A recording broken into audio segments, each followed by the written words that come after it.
Sports have existed for thousands of years, and many elite athletes throughout history have shown great feats of athleticism, such as the Maasai tribe effortlessly jumping at least 40 inches off the ground, the Aztecs playing a game of Takli resulting in the loser getting sacrificed, and of course the 17-year-old Pele dominating the 1958 World Cup. But humans are obviously not the most athletic species in the animal kingdom. Observe the elegant strides of a gazelle with her thin, springy lower legs and powerful glutes. Look at the smooth and sleek cheetah who appears to be hovering over the ground when he runs. With all these examples of elite human athletes throughout history and of course our animal friends, why would we attempt to artificially develop or improve upon something that has manifested itself time and time again throughout nature? I confidently tell you that athleticism isn't developed or improved upon in the gym. It is in fact destroyed in the gym. Practically every professional sports team and most college sports programs make weightlifting and gym work an essential part of their training regimen. Over the past 50 years, a sports scientist and athletic trainer have emerged on the scene and have attempted to discover what exactly makes someone run fast, jump high, have strong and springy legs. They have all failed miserably because they refuse to think outside the box and question authority. Instead, they have habituated to a mainstream way of thinking imposed on by society and, of course, through their time at an institution of so-called higher education. The main source of my speech and founder of Football Entangled, Taylor Davidson, likes to say the answer is hidden in plain sight. As a former academy player of a professional soccer club and someone who has spent multiple years in the gym strictly adhering to the training programs of renowned and incredible athletic trainers, I can say that if you want to improve or simply maintain your athletic ability, you must get out of the gym and revive the root of natural athleticism that is within all of us, and that is your fascia. What is the root cause of athleticism? The vast majority of sports include movements such as running, sprinting, jumping, and quick changes of direction. All of these movement patterns have little ground contact time and require legs that can efficiently absorb force to be effective. According to a 2022 medically reviewed article from the Cleveland Clinic, fascia is a stringy white substance made mostly of collagen. Collagen is a type of protein that provides strength and flexibility. Bordoni, Mahabadi, and Varacallo of the National Library of Medicine in a 2023 article state the fascial system interpenetrates and surrounds all organs, muscles, bones, and nerve fibers, endowing the body with a functional structure and providing an environment that enables all body systems to operate in an integrated manner. To really understand the significance of fascia in athletics, you need a basic understanding of the structural principle of tensegrity.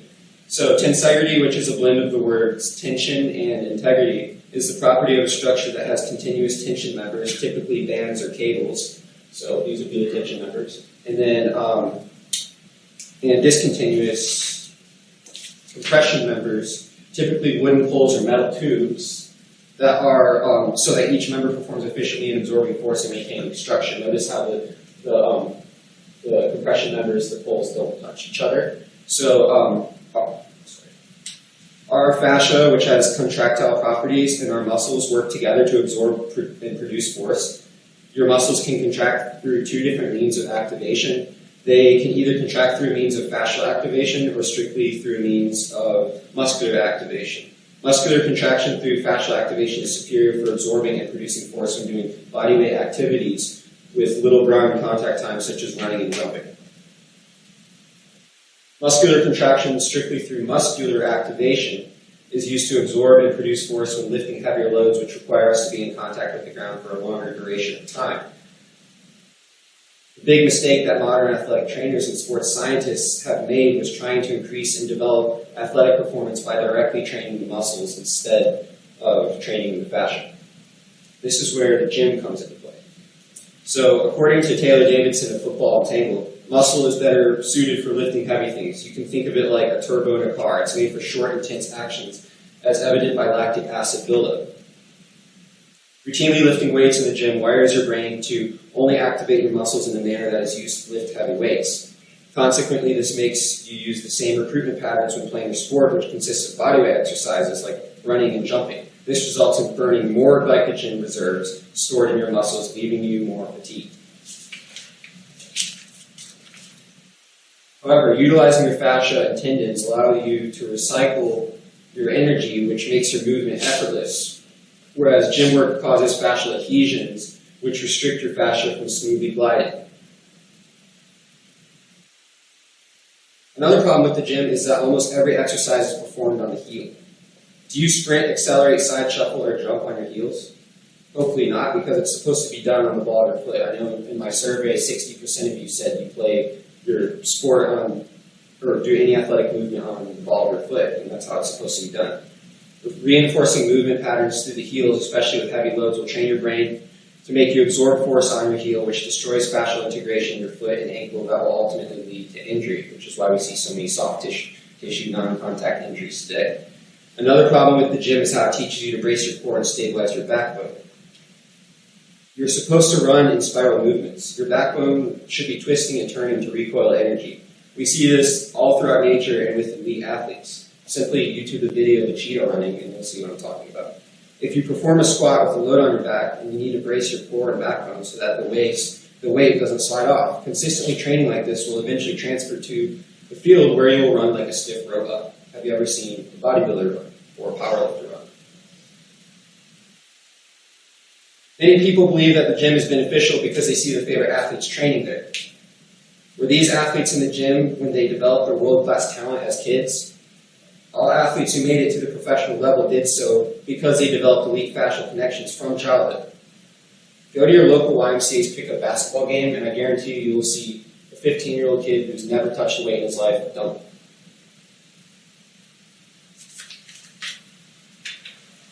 The main catalyst of the fascial system is the foot. If you activate your root from an early age, like by playing barefoot, it properly develops your fascial system and wires your brain to fire your anatomically advantageous muscle groups, such as your glutes and your abs, instead of your quads and your calves.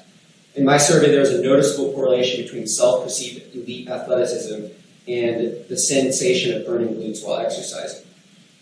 Because professional athletes are already molded by nature, the gym doesn't hurt them as much as the regular person from a performance standpoint. However, it really hurts them from an injury standpoint. To those of you who realize that you do not have a healthy fascial system, don't fret. There is hope.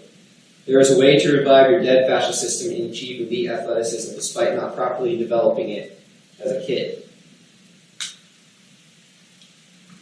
This is where training your feet through internal foundation work comes to play. Coach Chong Chi, founder of Hyperarch fascia training, claims by increasing the fascia connection from the feet to the glutes, changing the structure of entangled fascia matrix and making the fascia tissue more resilient and responsive, we can not only get relief from fascia pain and prevent it from happening in the future, but you also enjoy better mobility and athleticism. So performing exercises that train you to properly squeeze the arch and retract the toes allow you to eventually regain fascial dominance. One of the main exercises is called collar retractions. You can see the picture on the right. You can do this for 3 minutes a day, and you will eventually feel your glutes and abs contract and burn while performing this exercise. You're not even consciously contracting your glutes and abs. You're just retracting your toes and squeezing your arch, and you'll feel your glutes and abs, and you'll see it actually contract. So obviously, you must also avoid the gym as much as possible so that you allow your brain to rewire. Throughout the history of science, many mainstream beliefs of the past were thought to be the ultimate truth, but free thinkers have emerged to completely destroy what was once believed to be the end-all be-all.